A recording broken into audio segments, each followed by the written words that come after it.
murders an African, this is what happens. First, the pig kills us. Then, the media tells us we deserve to die. The judge lets the pigs off. And whites donate millions to the killer cop. But now, there's a new step. African resistance.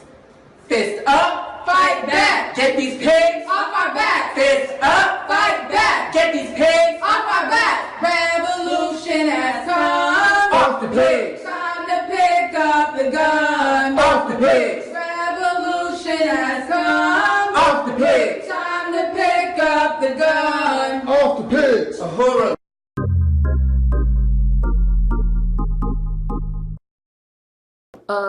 But really this video is going to be about this concept of black on black crime. I'm so tired of having this conversation about black on black crime. So tired. Black on black crime does not exist. Black on black crime is a myth. The myth of black on black crime was created by white supremacy as a way to keep black people distracted from racial injustice enacted on us by white people. When people start talking about black on black crime, be they white or black, it is a distraction, it is a deflection tactic to stop people from talking about racial injustice enacted on black people by white people, okay? Period. Let's say that that's understandable. We're not killing each other. We're out here killing these crackers, which... What are you doing? I am locked down to this car. And why are you doing that? Because I'm so bad at this. Do I have to do this? Because you don't want them to move your car, right? I'm just you want to stop Trump? Yeah, I want to stop Trump. I want to shut down his protest. He doesn't have a place in this state. He doesn't have a place in the U.S. We don't want that. Where's the key? Can you get out? No, I don't have one. It's gone. Mexican flag. Now let me ask you, what would happen if an American went to Mexico and protested with an American flag? What would happen to them? Some crazy shit. The police have already recognized the fact that we have some issues that we've got to deal with, all right? Now the black community has got to also understand that they have issues that they have to deal with, all right? This is not a one-way street here. We don't know what happened there, okay, especially what happened in Minneapolis. All right, the investigation is still going on, but to come out with the rhetoric that the police officers were racist when there's no evidence to indicate that racism was involved has got to stop. All right, if that doesn't stop, and this thing about the disparity of blacks and whites in jails, that's got to stop, because I got statistics right here which will prove me right. In New York City alone, okay, blacks are 23%. They make up 75% of the population. 75% of all shootings, 70% of all robberies, and 60% of all violent crimes. All right, the whites only 3%. Now that is why there were more blacks in jail than there are whites. But that's okay. And now let me just finish here, and then you go. All right. So we look at that statistic. All right. They turn it around. You know, the racial demagogues out there turn it around that the blacks are being picked on. It's not. So the facts in these statistics, all right, have to be addressed, and you've got to understand them. But we did an investigation of the Ferguson Police Department. I talk about this in my new book. And there is considerable evidence of racism in Ferguson. So it isn't true that there was no evidence of racism. There were racist emails, racist phone calls, racist practices. He's saying in this specific incident. No, come on. Let me finish. There were 3 emails, I believe, that were racist, correct? But Harry, there's only 40 emails. Harry, there's only like 100. It doesn't matter. But Harry, hold on. That means it's systemic. Guys. Harry stood on national TV and just said that black people are prone to criminality. I want to be able to respond to that. Okay. Well, they are. But you think black people are prone to criminality? The statistics here show this. You don't mean to say that. I'm going to give you a chance to correct that. You don't mean that black people are prone to criminality. What does this say? I don't know what that says, but I know... The chief can back me up because he's coming out. He's not going to stay on national TV and say black people are prone to criminality. I am telling you, 75% of all shootings are blacks. I'm hoping you just don't know. 75% of shootings. What you're doing is you're interpreting something else I'm saying into your narrative. That's what you do. I'm just trying to talk. Mark, hold on one second.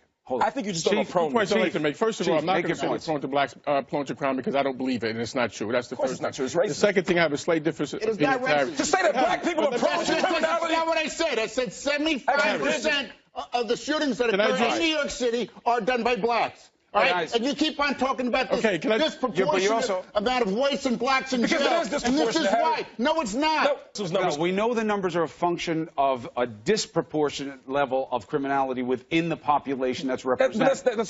Numbers are also dishonest because there are other dimensions. Absolutely. They're true. There are other dimensions. They're not true. Let's take one step at a time. Police departments are systematically racist. I think that there's a lot of systemic. Well, I'll give you one example. Systemic. And the true definition of systemic. I'll answer that question. It means everybody is. We know what it means. That's not what it means. It doesn't mean it does. No, it does not, Harry. You can't just make up words and define it. Systemic does not mean that. You do. Can I answer? No, I don't. These white motherfuckers out here, y'all know who's my friend. Fuck y'all. Hey, what y'all think? What they think? What be your chat? What they be your chat? What they be your chat? What they be your chat? Don't worry about it, bitch. Shut the fuck up. I don't fuck about none of that. I don't give a fuck. What does fighting solve? Everything. It solves nothing. It solves absolutely nothing. Do you know how privileged you are to come to an event and insult the people at the event and not get the shit kicked out of you? Okay. You're surrounded by police protecting you. If we were insulting people, we would have to go inside. We're trying to preach love and togetherness and unity, and our tolerance doesn't need to reach over intolerance. That's all we're saying. These are all platitudes that don't mean anything. You're here. You think those people are anti-love? Yes. Yes. When they look at their neighbor that's Muslim or look at their neighbor that's Mexican, they hate them. They're fearful of them. No, they're saying a disproportionate number of illegal aliens commit rape. 80% of the women crossing the border get raped. And when it comes to Islam, a good 1 in 4 thinks suicide bombing is sometimes or often justified. Why doesn't the right love ISIS? ISIS kills Muslims. Why doesn't the right love ISIS? Yeah, that's a point against you. No, if the right hates Muslims... If the right hates Muslims and ISIS kills Muslims, you hate Muslims, so you love ISIS. No, you're the one assuming that we hate Muslims. Are you kidding me? He's preaching it there. That he hates Muslims. No, he's not. Registry? Wait.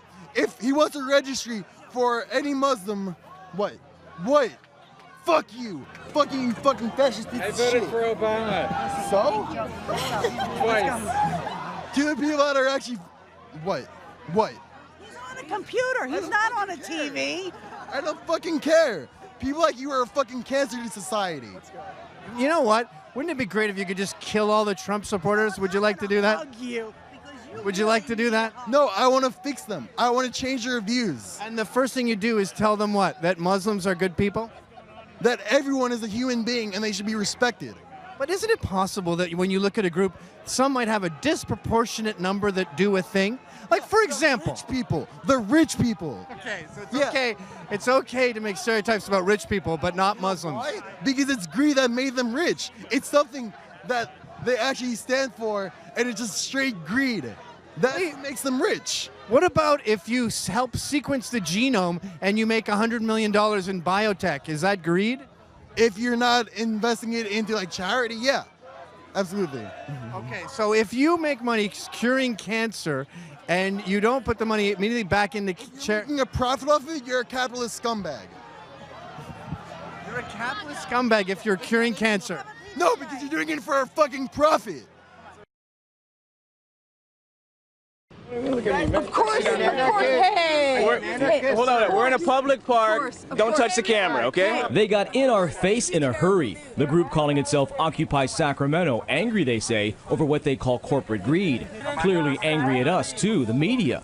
We were just out for an answer to a simple question. The focus of my story tonight is, why are they here? So why are you here? It's so annoying to have that in. Get rid of us. I'm here. Okay, if you want to be on TV, step up. If you don't, okay, well, I'm talking to her right now. Once the chaos died down, we kept asking the simple question, why are you here? What's your message? This is what the organizer of this entire event told us. Well, right now it's kind of vague. Anthony Bondi says Occupy Sacramento has what he calls a message team, working on the answer to why they're here. So as it stands right now, that message team will reveal that tomorrow morning. So you guys are in the process of forming the reasons why you're here? Exactly correct. Others told us they know why they're protesting. So tell me why you are here tonight. I'm here to support the people. Why else would I be out here? Tell me why you're here to support this organization, this group. I've heard it's anti-capitalist. I'm a socialist. I'm a Marxist communist. I'm here to support people. People, of course. Some people had a more clear reason. I'm here because corporate greed and financial greed are ruining this country. I personally am here because I think it's about time that we had a very open dialogue. To address that, some plan to spend the night at Cesar Chavez Park. Police standing by have warned them there's no overnight camping allowed. One young mother we talked with says she still plans to camp out with her baby. So let me ask you this, it's going to be pretty darn cold tonight. Aren't you concerned that it might be too cold for him to sleep outside? I brought some extra blankets with him. He'll be sleeping right here in the sling. The night ended as it began, but with tables turned, as protesters wanted to know why we were here. Those fighting to give everyone a voice wouldn't let us answer. No, time out. I'm here. Time out. I don't shush. I already told you that. Do you want to talk or you want to yell? Child 13, why are you here? Child 13, I'm here. Why are you here? The child 13. Hey, what are you doing here? Time out. Hands up! Don't shoot! Hands up! Don't shoot! Hands up! Don't shoot! Hands up! Don't shoot! Ready to take H3!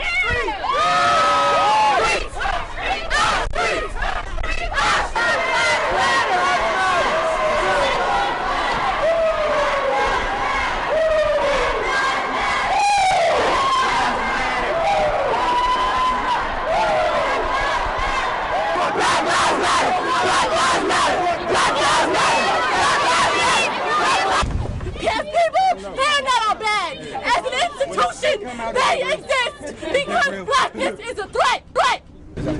Down with individualism. We need to come together. Yes. Hey, look. Good evening, Mr. Brevard. Thank you. I have a question and a statement, if you don't mind. Do the statement first. Well, my name is Andrea Ortega, and I'm a sophomore here at the university, and I'm very liberal. So I came here for one of my classes because we were encouraged to come with an open mind, and that is what I did come with.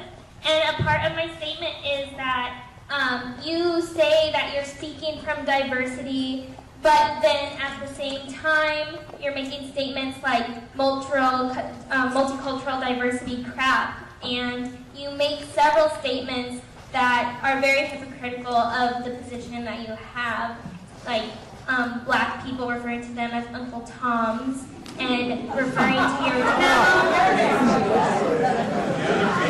What was your reading comprehension score?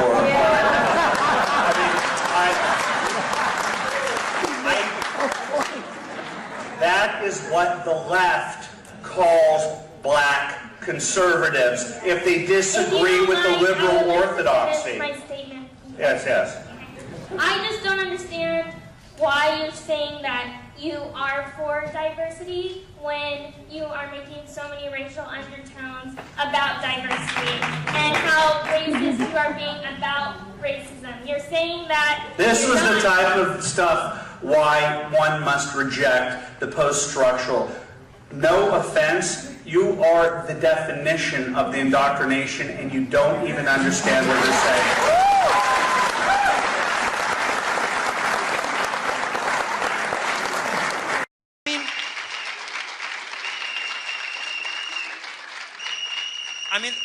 Hello, darling.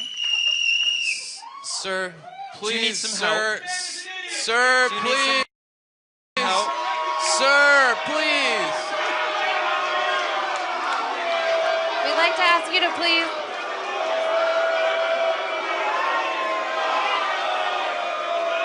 Sir, please.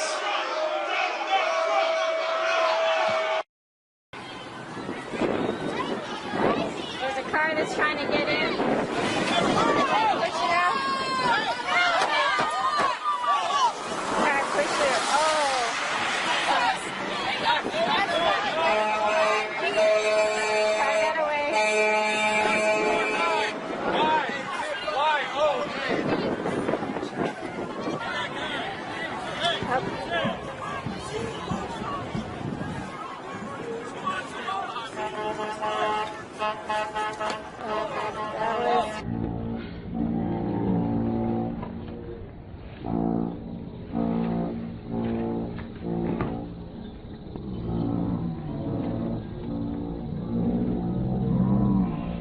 pretty harsh arrest.